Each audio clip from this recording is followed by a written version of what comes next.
Hello again VR fans. It's been a solid couple of weeks since the PlayStation 5 released worldwide, and despite some niggles, specifically related to the PS5's user interface and some problems with users' extended storage devices, the release has been a big hit for Sony.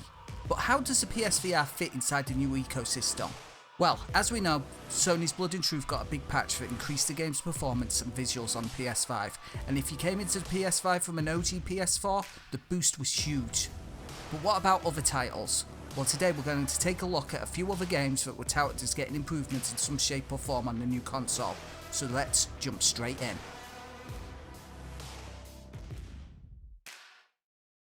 First up on my list is Star Wars Squadrons, the dogfighting space sim by EA Motive. This game benefits by its ability to dynamically change its resolution on the fly. What this means is that when you're playing a particularly computer intensive part of the game can drop its resolution in order to keep the frame rate high. This was great when it came to a smooth experience, but it means that the picture often look blurry and muddy, and further away objects like X-Wings and TIE Fighters can look like fuzzy grey blobs. Luckily, thanks to the added horsepower of the PlayStation 5, the resolution never drops to a level where it's noticeably affecting the overall picture. Menus look sharper, character models feel more real, and you really feel like you stood in the iconic locations from our favourite sci-fi series. And most importantly, in-game ships look sharper and detailed at much greater distances. It isn't all good news though. There's currently a bug in the game that rattles the player's view periodically when they're turning their head. It never lasts very long, but it's very off-putting, causing bouts of motion sickness as your brain tries to adjust to your view being moved without your consent, and ultimately, it's really immersion breaking in the heat of battle. Is it a deal breaker? No, but it's something that EA Motive need to get on top of sooner rather than later. Next up is Minecraft VR by Mojang. Now this game seems to be a much more subtle upgrade on PS5, apparently also benefiting from dynamic resolution, but to be honest, I can't tell any difference from the PS4 Pro version. This may be down to the fact that my Minecraft world isn't exactly the most complicated, or maybe the game was so well optimised on the Pro that the improvement isn't readily visible. One thing that is immediately evident though is the load times. This game seemed to take an age to boot up on the PS4 Pro, but you can be in-game and mining in less than a minute on a PS5, even booting from an external hard drive, so it has that at least. Quickly moving on, we come to everyone's favourite PSVR shooter, Firewall Zero Hour by First Contact. During the first week of the PS5's release, legendary YouTube VR enthusiast PSVR Frank, now working at First Contact, released an excitable video that apparently showed the huge upgrades to Firewall in action. This seemed a little bit fishy as it didn't show any actual footage of the game's update, but you know, I got excited anyway.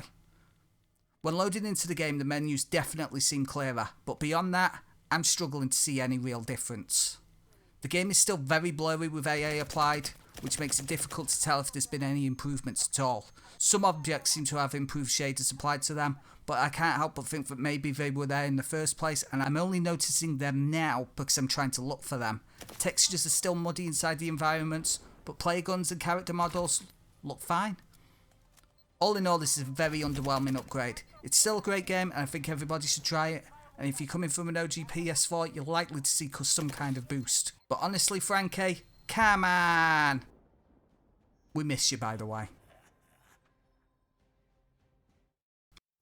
Finally, we're going to take a look at Dreams by Media Molecule, the DIY game creation game that allows people to unleash their imagination in ways that is usually only allowed to PC game mod and indie developers. And this is the title that, in my opinion, sees the best upgrade in terms of dynamic resolution boosting. Dreams was fun on PS4 Pro, but suffered really blurry visuals in VR mode, which in my opinion was made worse by the cotton candy effect, which is obviously part of the game's key artistic style, but made the game's already fuzzy appearance in VR more difficult to stomach in even the most basic user-created content. Now the fuzziness is massively lessened in higher resolutions, and the cotton candy effect looks more like a stylistic choice as opposed to before, where it was used to hide a multitude of sins.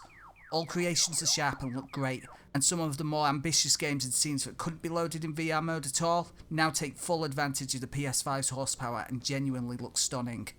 Beware though, this game made me insanely ill on PS4 Pro and still does on PlayStation 5, so that's worth considering. So there you have it. Hopefully we get more PS5 specific patches more akin to what we saw with Blood and Truth before too much longer, but in the meantime, at least with the power of the new PlayStation hardware, we're still getting a better experience with our current game catalogue.